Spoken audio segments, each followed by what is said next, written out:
Why, I'm not buying that Switch 2 right now, said the Indian guy. The Switch 2's sitting on his desk. Now let me explain, okay? Let me explain myself real quick. I actually had no intentions of picking this device up. Hello guys and gals, me Mutahar, and let's just talk about it, ladies and gentlemen. I made a mistake. I ended up buying that Nintendo Switch 2, even though I said that I was going to hold off. I wasn't just going to go buy it outright. And there I was, going on a midnight release, and I ended up picking it, just on a walk-in. Apologizing for purchasing the system that, I kind of made a big hullabaloo about, right? Downloadable content. Microtransactions. DRM. Pre-order DLC. Dislike content. Blind. Stupid fucking fanboyism. And obviously, gaming boycotts are something that, unfortunately, traditionally do not work. Hello, guys and gals, me Mutahar, and let's just talk about it, ladies and gentlemen. I made a mistake. I ended up buying that Nintendo Switch 2, even though I said that I was going to hold off. I wasn't just going to go buy it outright. And there I was, going on a midnight release, and I ended up picking it, just on a walk-in. Now, of course, ladies and gentlemen, there's no way to sugarcoat or cut around this. I did, in fact, commit a hypocrisy. I made a mistake. I should have not bought this product. Now, I made a few videos on the Switch 2. Well, not a few, several. And I've basically covered it. I've not been the most positive viewer of it. I don't think this really surprises anyone. I mean, at the end of the day, it's probably more disappointing than anything else. How oftentimes have gamers collectively were able to actually mass together to get a company to revert whatever stupidity they were spitting out at that moment in time?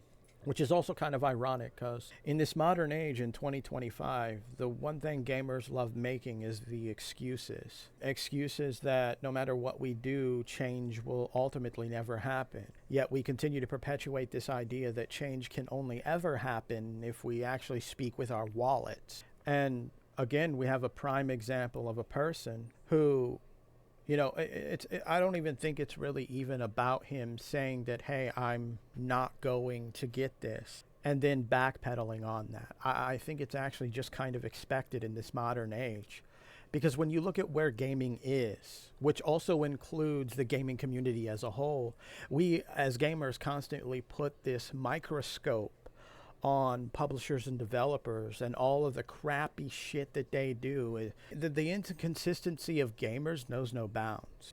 To give you an example of this, both Microsoft and Electronic Arts, back in window break day, decided they were going to attempt to release something with active DRM in it. Microsoft a console, Electronic Arts their reimagining or reinvigoration of the SimCity. Collectively, gamers came together on the internet and they were like, what are you thinking? And then they were like, sorry, our bad. Gamers have proven that we can. But the irony of this is that when it came to Mortal Kombat 11, is the game had active DRM in it. In fact, so much so that offline while playing the single player campaign, you could not unlock in-game rewards that you would unlock by playing the single player campaign unless you were actually online. But beyond that, there was unironically also plenty of stuff such as the towers, and you couldn't even access the crypt offline.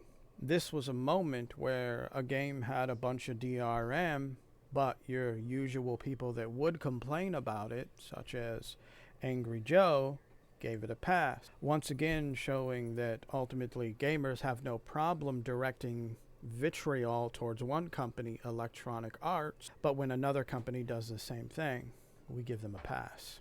And that was a moment in gaming where somewhere along the lines gamers lost the plot. They used to vitriolize two different companies for the active DRM they tried to use. And then when it came to Warner Brother Games and NetherRealms, Ed Boon, Mortal Kombat, that's given a pass. And because gamers gave it a pass, this led other developers and publishers to look at this and ask and beg the question, maybe gamers' fundamental way of thinking about DRM is changing to where we could actually start implementing this kind of stuff.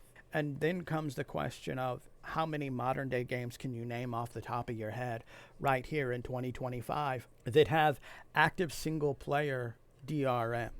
Internet connection required. There's quite a few Ubisoft games that require this. The new Indiana Jones also requires this. You see, I think another problem when it comes to gamers is I think that in relation to any kind of YouTuber, whether they're big like him or a tiny fucker like me, is that the one thing I've always feared is that I somehow would become so big that eventually I lose the plot like every other big gamer on YouTube, to where my love and passion of this hobby of mine and how companies are treating it, to where we're not even talking DEI, that's like a small percentage within of itself, but that could I eventually be this guy if I had even just 1 million fucking subscribers? Would I have lost the plot?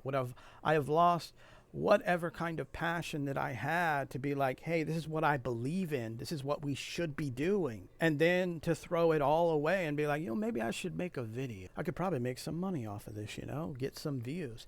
And the irony of this is that I myself had that. And like I said, I'm not a big YouTuber. I don't really monetize my videos. So the only thing I could gain from that kind of stupid thinking is views. A year after Assassin's Creed Odyssey came out, I was like, I'm going to purchase the gold and the XP boost. That way I can create a video where I'm going to either show, or I don't really know what my fundamental base thinking was, but basic point here is I ended up trying to record a video, and the ultimate goal was to see whether or not there was an advantage from someone who bought the micros to those who did not. And there was.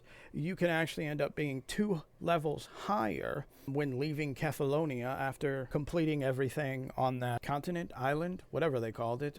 And I don't record my videos from a teleprompter. I just kind of hit record, and whatever comes out is, I have to re-record videos so many times. Let's just put it that way, okay? I've recorded this video probably 20 times already. I started yesterday. Here we are today. Brand new day, trying to re-record the same video. I started earlier today, too, in the morning time. It's now 1 p.m.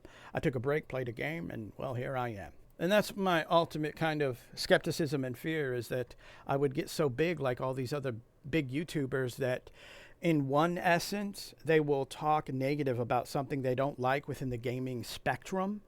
And then in that same opposite few days, few weeks later, they're doing the very thing that they don't like. Another example of this would be Osman Gold, who doesn't like microtransactions, but has also admitted in his own live streams that he has no problem dropping, for example, 5K on microtransactions if he knows he can make all that and more back from his stream. I think overall the context is that gamers have ultimately lost the plot, and that's ultimately why when we look at gaming as a whole and the gaming community, it's not so much the problem of the publishers and the developers and the mistakes that we believe them to be making. It's all of the mistakes that we continue to do. We stopped voicing our thoughts and concerns about DRM, and now DRM is everywhere. We stopped voicing our thoughts and concerns about DLC, and DLC is everywhere. In fact, microtransactions have now evolved into macro transactions. We even have gamers that will make excuses for the supposed $80, $70 price tag, because I'm going to sit here and tell you right now, 100%, game developers and game publishers do not deserve even a $70/$10 raise from 60 to 70, because they already got their pay raise when microtransactions were introduced. And if anyone was paying attention, they got more pay raises over the lifespan of microtransactions, because the price of even those started to increase over their lifespan, to where eventually microtransactions evolved to macro transactions. We as gamers are constantly making excuses for all the bullshit that they do. We're constantly telling you, hey, Nintendo's bad. We should not support this. This has a negative effect on the overall gaming community in the long run. But at the end of the day, gamers are going to do what gamers do best. Shut up and play the game. And, we all have our demons. So, outside of Lost Odyssey stupid recording, I used to voice my thoughts and concerns about pre-order bonus stuff. And then somewhere along the line, even I lost the plot in that area. And before I knew it, pre-order bonus shit was just a common thing. And then before I knew it, I only ever pre-order collector's editions, okay? But I would always find myself using those pre-order bonus codes. Even I lost the plot. And people might sit here and say, well, using the pre-order code, it's free, blah, blah, blah, but it's still damaging to the gaming community as a whole because it's me in my own unverbal way telling the company that this is okay, that this is what gamers want. It does more damage to it than attempting to resolve that problem.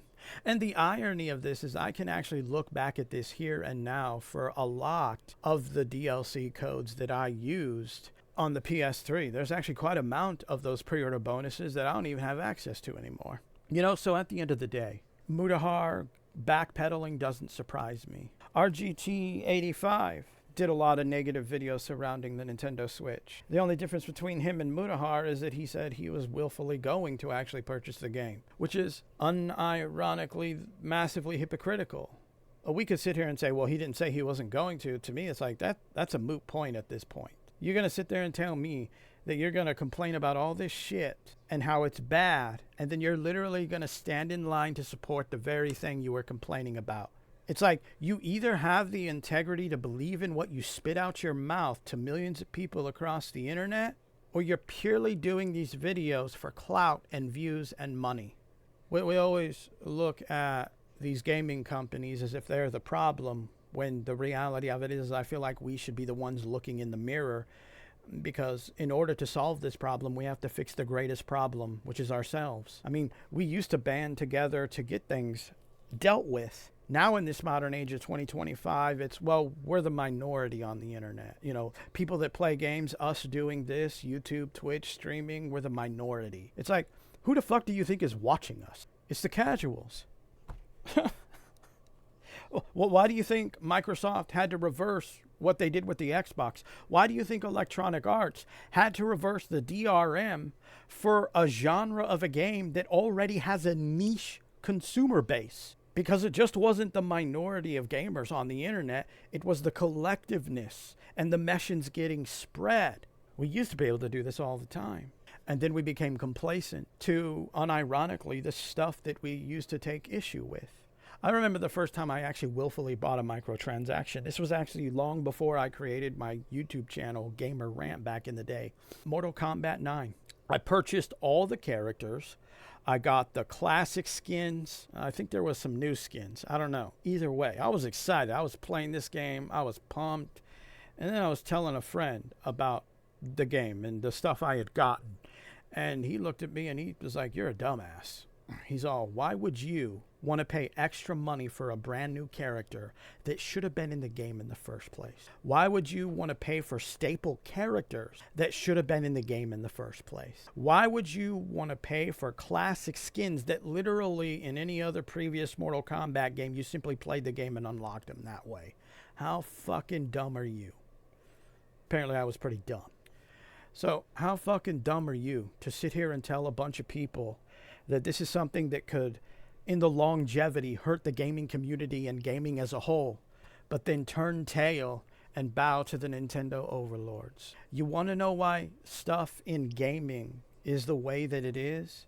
It's because of gamers. We will be very vitriolic and evil towards companies that we do not like, or that we deem to be unworthy of our attention, at least positive attention. Case in point, Electronic Arts. But when another company, such as Warner Brothers Games NetherRealms, does the exact same thing as Electronic Arts, Warner Brothers gets a pass. And that's just a small example in the immensity of examples of where one company is vitriolized for doing something, and then gamers give another company a pass. Like, the only way we can fix gaming is if we fix ourselves. Anyway, that's all I gotta say. Hope you enjoyed this video in some fashion or form. And remember, nerds, if you're not voicing your thoughts and concerns about the bullshit in entertainment, you just might be a part of the motherfucking problem. Hello guys and gals, me Mutahar, and let's just talk about it, ladies and gentlemen. I made a mistake. I ended up buying that Nintendo Switch 2, even though I said that I was going to hold off. I wasn't just going to go buy it outright. Fanboys, fanboys, fanboys. How do I hate thee? How do I loathe thee? How do I just want you to be fucking exterminated from all of existence? How I would love to be able to just click a magic button and suddenly make you fucking think like a rational human being. Be able to fucking absorb facts and understand opinions rather than make endless fucking fucking mountains of excuses. Just fucking play video games. Seriously. Stop the fucking fanboy shit. I put up with it in music, within fucking movies, with fucking video games most especially. But I just want all to fucking stop and just shut the fuck up. I know that this video isn't the fucking be all end all and it never fucking will end, because it's impossible. But goddamn did I have to fucking vent about this shit. And if you don't fucking like what I'm saying, then fuck off. Don't ever come back. Hit back on the fucking browser. Thumb the video down if you don't fucking like me. Really fucking empower. I don't give a shit.